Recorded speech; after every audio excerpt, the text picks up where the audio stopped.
Good morning, friends. How is everybody today? I wanted to talk to you about why I don't do cheat days. So some people will build like cheat days or cheat meals into their week, and I want to talk to you guys about why I don't do that. So what a cheat day is binge eating, right? A cheat day is allowing myself to eat whatever I want. It's allowing myself to eat the thing that I wouldn't normally eat, right? So if I'm cheating, then that means that I'm on some type of diet, right? And I'm cheating on that diet. So even if I'm not on an official diet like Noom or Weight Watchers or Paleo, if I have something to cheat on, then it's essentially a diet. So maybe I'm just like tracking macros or counting calories, things like that, right?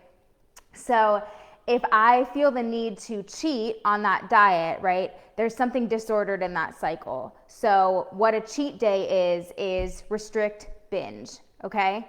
So let's say I want a cheat day on Saturdays. Then Monday through Friday, I'm restricting my food. Saturdays, I go balls to the wall and allow myself to eat the foods I've been craving, or I eat the food that I really want, the food that satisfies me, right?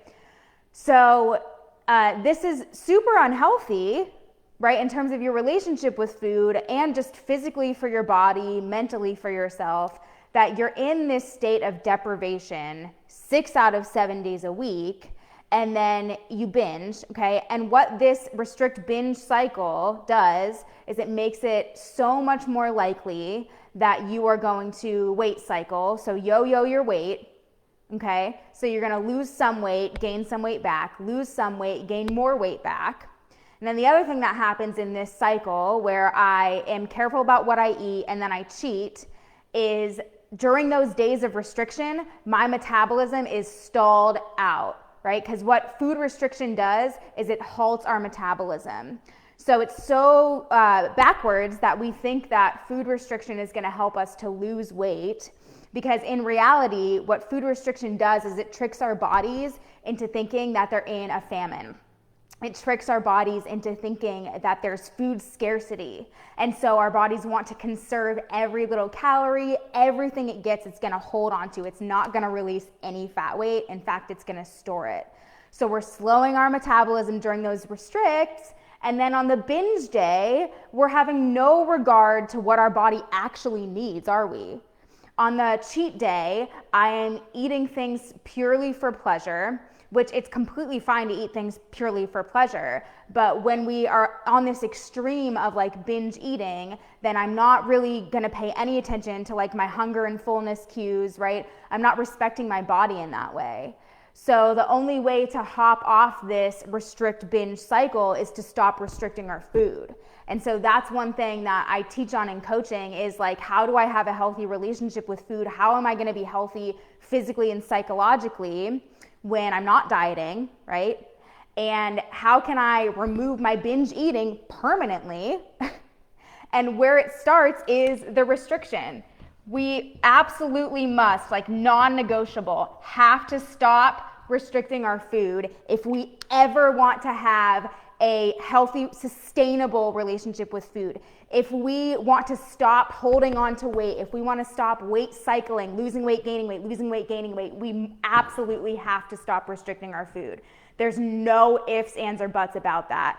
For as long as you're restricting your food, you're not going to lose any weight if that's what your goal is. For as long as you're restricting your food, you're gonna keep binge eating or eating past the point of fullness, eating to the point of physical discomfort. So you're gonna continue to be at war with your body for as long as you are putting your body into this famine state, into this state of food scarcity and restriction. So this is like step one, is we have to stop dieting. I've got to get people out of diets. And that's what we do. Like in coaching, that's what I'll always do with my clients is step one. We're not dieting anymore. So what does my relationship with food look like? How do I make sure that I'm satisfied in my food choices, right? How do I prevent overeating? How do I, get my metabolism back on track? These are all things that are possible if we stop restricting our food. So That's like the best piece of advice that I can offer to you today, is learn how to get out of this diet mentality, okay? There shouldn't be this idea of like morality around food. Like, I'm good, on these days, and then I cheat on these days, and I'm bad, and I go off my diet and I fall off the wagon. A healthy relationship with food is not that inconsistent.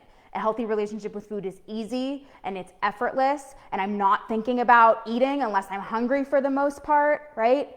So what restriction is going to do is it's going to increase cravings, increase food obsessions, decrease metabolism. These are all things you don't want if you're trying to lose weight too. So get clear on what you really want, and then do your research. Like, has my history of dieting proven to me that it has resulted in sustainable weight loss? 95% of diets don't result in sustainable weight loss. There's not one single long-term study that shows that dieting will produce sustainable weight loss for the majority of people. So most people are going to regain all their lost weight and then some within 2 to 5 years, if not way sooner. If you see a diet that claims that people are losing weight and keeping it off, what is the range of that study, right? What kind of data are they pulling from? I guarantee you they have not been able to maintain that weight loss for 2, 3, 4, 5 years. Okay? So yeah, you're gonna lose weight short term if you restrict your food, but long term, you're gonna gain that weight back and more. So it's not worth it. It's not worth it. If you want something that's gonna last you for the rest of your life, it's not dieting, okay? So I wish you satisfaction in your food. I wish you true, authentic well-being, physically, psychologically. That is in my heart of hearts, like what I'm so passionate about is how can we have conversations around what is going to truly contribute to your optimal mental and physical well-being, okay? So if there's anything I can do for you, go ahead and send me a private message. You can also visit mariascrementi.com. There's a lot of awesome resources on there. So I, again, am here for you if there's anything I can do to support you, and I'm wishing you all the best. Have a good day.